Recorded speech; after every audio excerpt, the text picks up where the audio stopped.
What does the heart of a bodhisattva look like? The heart of a bodhisattva is always open to anything that's around it and to the experience of others, and doesn't experience anything else separate from itself. How do you know that? Because I know that's true.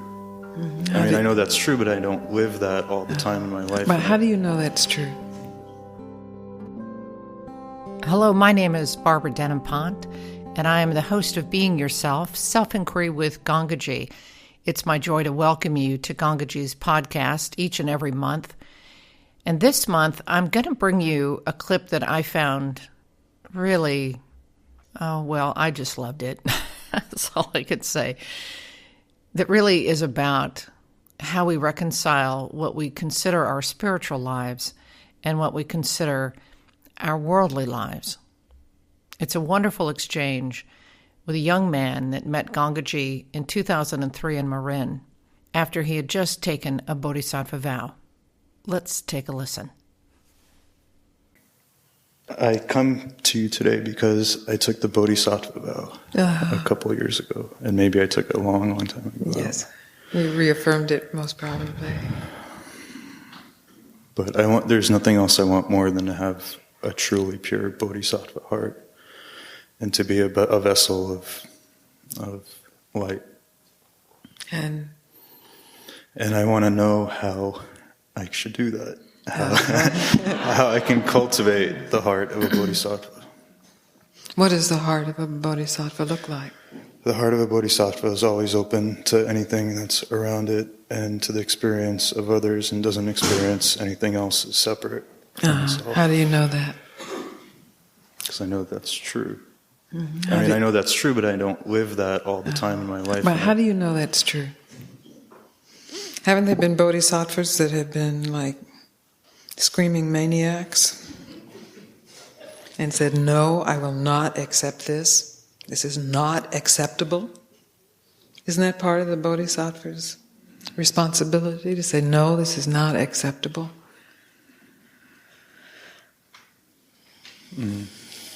Yes. Maybe that's why I feel this way now, because what's happening in the world really, really, really bothers me, and I don't feel separate from it. So, but you feel like it shouldn't be bothering you? I feel like I should have my life be more focused and centered on this desire that I truly want.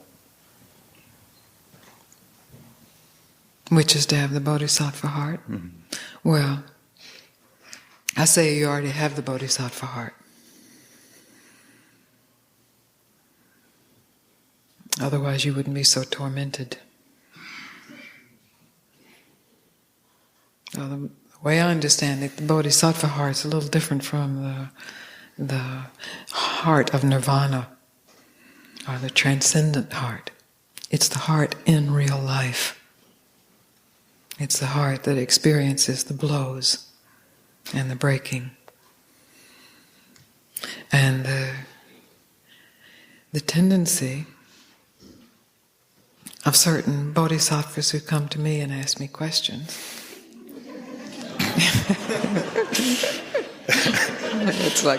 This is a healing bodhisattva. It's like a Bodhisattvas Anonymous group.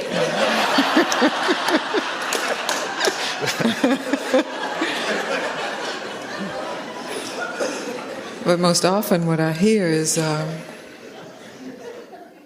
the pain that I feel, or the hurt that I feel, I shouldn't be feeling, because if I really were being true to this desire to be a pure vessel, I would be above it, or not feeling it, or it'd be going through me. No, it's more that I feel like I spend time in my life on things that aren't important, and like that what? Aren't giving, and that are selfish. And like what? You name it. So, Sex. Is it possible to have a bodhisattva heart for this human being? Is it possible? Yes. Yeah.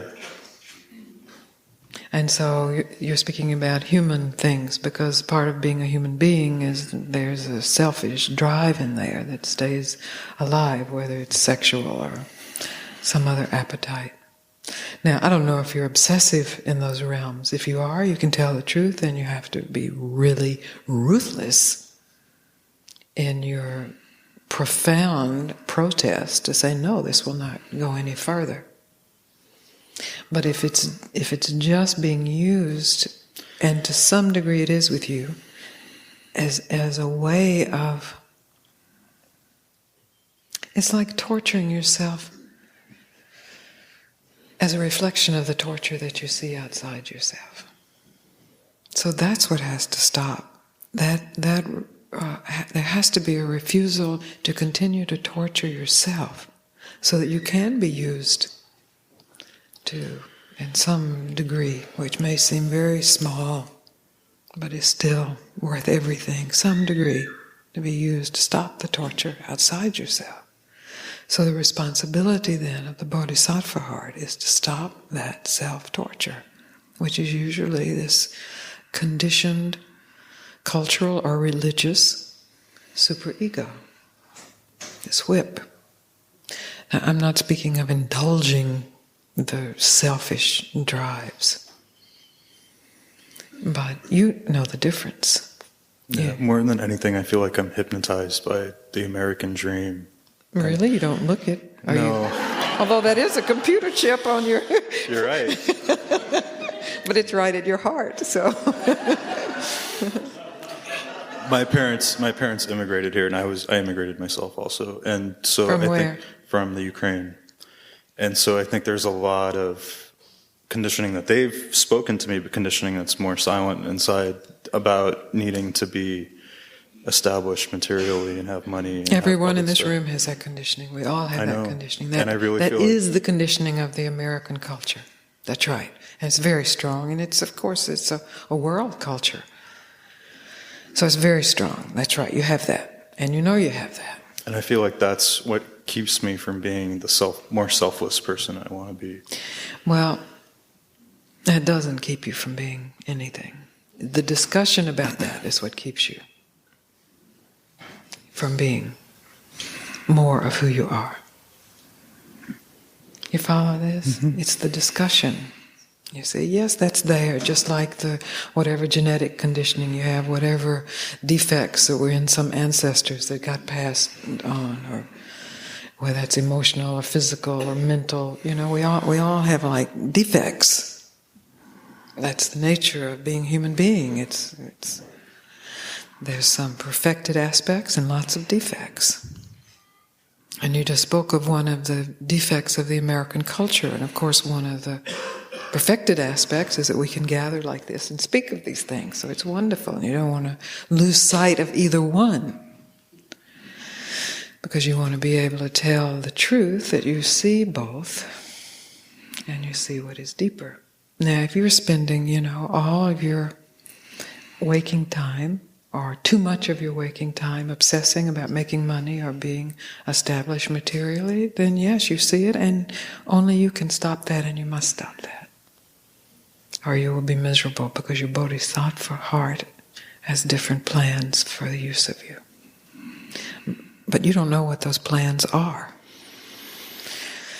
So this may be it. The American dream may be the plan for my Bodhisattva heart. Well, it may be the milieu. It is. At this moment, it's where you are. Right. But the American dream, no, it's not the Bodhisattva plan. Good. I'm glad to hear that.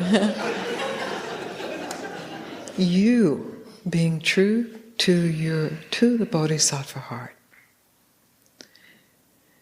is what you are here for. Not being true to the religious or cultural conditioning or anti-conditioning. Conditioning or rebellion against that conditioning. Or the religious, Christian or Jewish or Muslim or Buddhist conditioning. Because they all have wonderful aspects and they all have defects. And part of the defects that you're speaking of, one of the defects that you're speaking of is the Buddhist defect of, the pure heart looks a certain way. The vow of poverty. The vow of poverty. You're saying that's a defect? Yeah, it's a defect. When you're going to be a burden on your society while you're being true to the Bodhisattva heart, you're going to go around begging. Aren't there enough people who actually are in poverty? That we don't need to swell the ranks of poverty? Thank you. If you are in poverty, that's a different thing. But to assume poverty as if it were holy, it's a defect. It's just a defect, that's all. You can send the Buddha to me if he has anything else to say about it. But not all Buddhist sects take the vow of poverty, I mean, that's a cultural thing. It's where's the true richness? Don't take a vow of poverty there. That's the richness of your heart. That's the love you speak of. That's what you recognize here, and that's what gets confirmed in this meeting. This richness, this fullness that has nothing to do with any dream. It's real.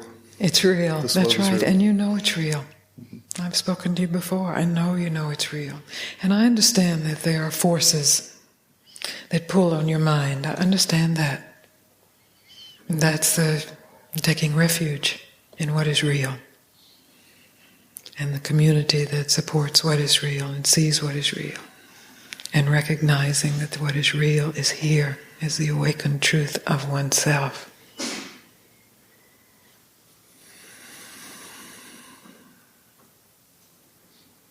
Without knowing what that will look like. And yet ruthlessly telling the truth when there is an allegiance to either the following the materialistic temptations or following the flagellistic temptations. Because that's what poverty is.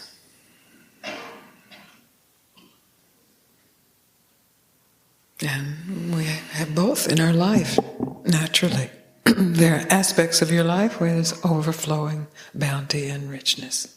And there are aspects of your life where there's poverty. But to take refuge in what is true and awake, and in support of that, in all, this is deeper and closer than any aspect.